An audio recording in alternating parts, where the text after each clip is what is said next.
الاهلي يخسر في 8 مباريات او في 8 مباريات، الاهلي يسجل انتصارين وحالة تعادل واحدة وثلاث خسائر كبيرة في حق الاهلي. قد تكون هنا محاولة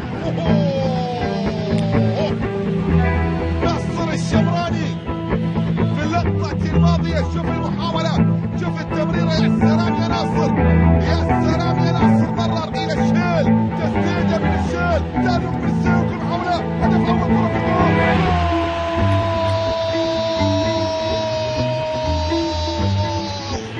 هنا فيكتور سيمون، الأهلي يزحف نحو الكبار، الأهلي يبحث عن الكبار، الأهلي يبحث عن التاريخ، الأهلي يبحث عن نفسه. فيكتور سيمون يسجل، فيكتور سيمون يضع الراقي في المقدمة. محاولة ذهبت وعادت. وقبل ذلك في موسم 81 كأسماء كانت حاضرة هدافين بالنسبة لبطولة الدوري السعودي. كرة على مجال في المنطقة الآن، الشمراني يلعب كرة خطيرة، محاولة ركلة جزاء.